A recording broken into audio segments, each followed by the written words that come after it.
नमस्कार, आप दुनिया के फटाफट बुलेटिन में आप सभी का स्वागत है और नजर डालेंगे आज की खास खबरों पर। पहलगाम आतंकी हमले के बाद कश्मीर में आतंकियों पर काल बनकर टूटी सेना। 6 आतंकवादियों के घरों को ब्लास्ट से किया जमींदोज। मुस्तफाबाद इलाके में आतंकी ठिकाने को किया तबाह। 14 आतंकियों की लिस्ट की जारी। हिरासत में 100 से ज्यादा संदिग्ध। पहलगाम आतंकी हमले के बाद भारत के पलटवार से पाकिस्तान बोले, पाक पीएम शहबाज शरीफ हर निष्पक्ष जांच के लिए तैयार। कहा, पाकिस्तान को बदनाम करना बर्दाश्त नहीं। जयपुर में भाजपा विधायक बाल मुकुंदाचार्य पर एफआईआर। एक मस्जिद समुदाय में विशेष के खिलाफ नारेबाजी करने तथा पोस्टर लगाने का आरोप। पुलिस ने भाजपा विधायक के खिलाफ दर्ज किया मामला। जम्मू कश्मीर के पहलगाम में आतंकवादी हमले के बाद भारत द्वारा अटारी वाघा सीमा चौकी बंद करने। राजस्थान के सीमावर्ती जिले बाड़मेर के एक युवक की शादी अटक गई। दूल्हा अपने परिवार के साथ अटारी वाघा पहुंचा, लेकिन अधिकारियों ने उन्हें लौटा दिया। पहलगाम आतंकी हमले के बाद सिंधु जल संधि को स्थगित करने के भारत के फैसले पर तीखी प्रतिक्रिया व्यक्त करते हुए पाकिस्तान पीपुल्स पार्टी के अध्यक्ष बिलावल भुट्टो जरदारी की धमकी। अगर पानी रोका गया तो नदियों में खून बहेगा।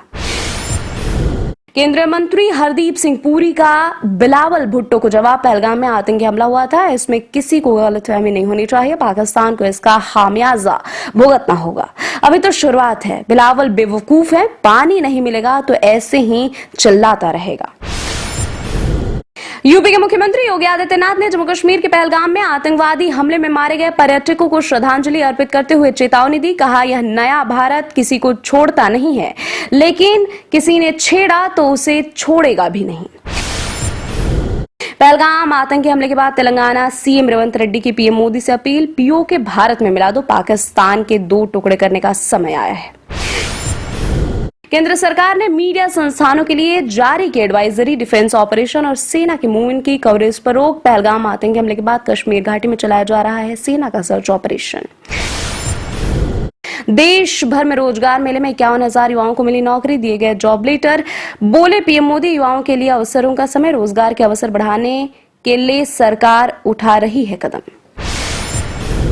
गुजरात के गृह मंत्री हर्ष संघवी ने कहा, अहमदाबाद और सूरत में तलाश अभियान के बाद महिलाओं और बच्चों सहित 1000 से अधिक अवैध बांग्लादेशी अप्रवासी हिरासत में लिए गए हैं और उनके निर्वासन के प्रयास जारी हैं। पोप फ्रांसिस के अंतिम संस्कार कार्यक्रम में विश्व नेताओं और कैथोलिक अनुयायियों ने बड़ी संख्या में एकत्र होकर शनिवार को उन्हें विदाई दी। इस कार्यक्रम में पोप के रूप में फ्रांसिस की प्राथमिकताएं और पादरी के रूप में उनकी इच्छाएं प्रतिबिंबित हुई हैं। भारत ने शनिवार को जून से कैलाश मानसरोवर यात्रा फिर से शुरू करने की घोषणा की। 5 साल के अंतराल के बाद ये यात्रा शुरू होने जा रही है। यात्रा फिर से शुरू करने को भारत और चीन द्वारा संबंधों को बेहतर बनाने के प्रयासों के लिए हिस्से के रूप में देखा जा रहा है।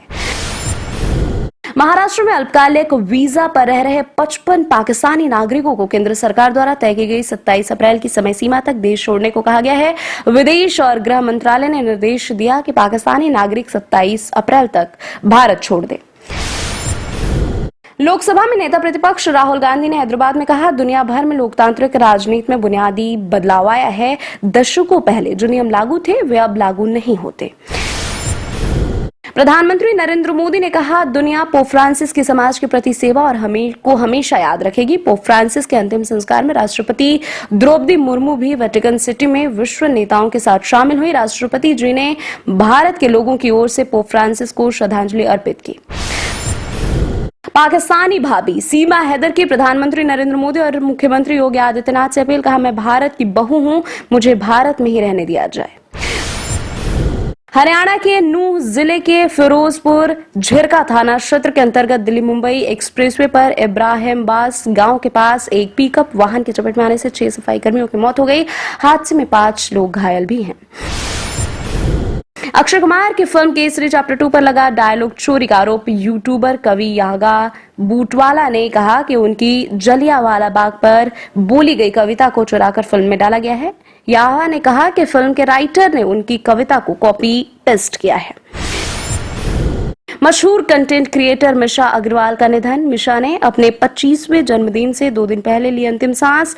इन्फ्लुएंसर के परिवार ने दी उनके निधन की जानकारी। इंस्टाग्राम पर थे मिशा अग्रवाल के 3 लाख से ज्यादा फॉलोअर्स। ये थे आज के फटाफट बुलेटिन और ऐसे ही ताज़ा अपडेट्स के लिए बने रहे हमारे साथ, यानी कि विजिट करें आप दुनिया पर।